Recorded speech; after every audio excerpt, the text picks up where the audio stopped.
जा जईबू त जा ए सनम, जा जईबू त जा ए सनम, देके जीनेगी धोखा फिर जख्म, देके जीनेगी धोखा फिर जख्म, जनी सोचा हमरा बारे में, तोहरा खातिर हमरा माइल न रहे, ई प्यार काल परसों के कोइल न रहे, भुला गइलू ऐसे जैसे भइल न रहे, ई प्यार काल परसों के कोइल न रहे, भुला गइलू ऐसे जैसे भइल न रहे। गंगा के पानी जैसन प्यारे पवित्र हो, गंगा के पानी जैसन प्यारे पवित्र, तोहरा के कैले बानी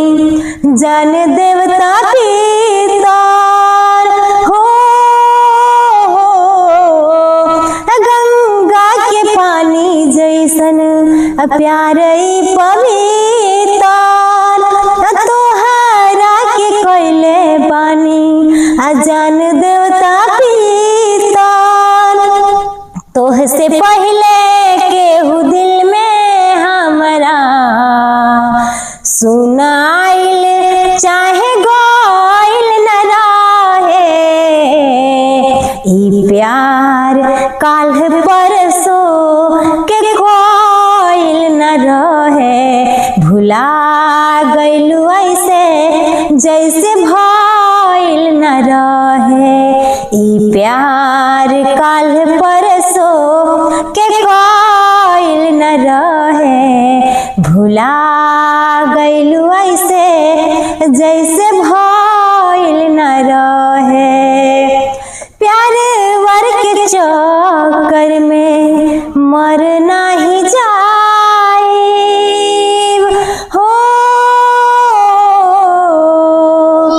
प्यार वर के चक्कर में मर नाही जाए, हल चल खेसारी फिरना गलती दोहराई, हल चल खेसारी फिरना गलती दोहराई, तू त रहलू अपना मन के माली, तोहरा हाथ कबो धइल न रहे,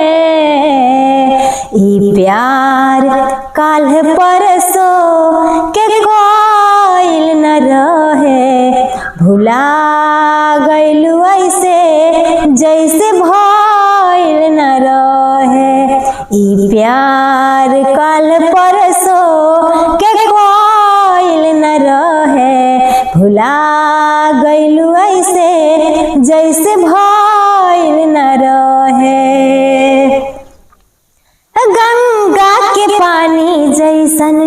प्यारे पवित्र हो, गंगा के पानी जैसन प्यारे पवित्र, तोहरा के मन ले बानी जान देता पितर, तोहरा के मन ले बानी जान देवता पितर हो, गंगा के पानी जैसन प्यारे पवित्र, तोहरा के मन ले बानी जान देवता पितर, तोह से कैले बानी जाने, तोह से कैले बानी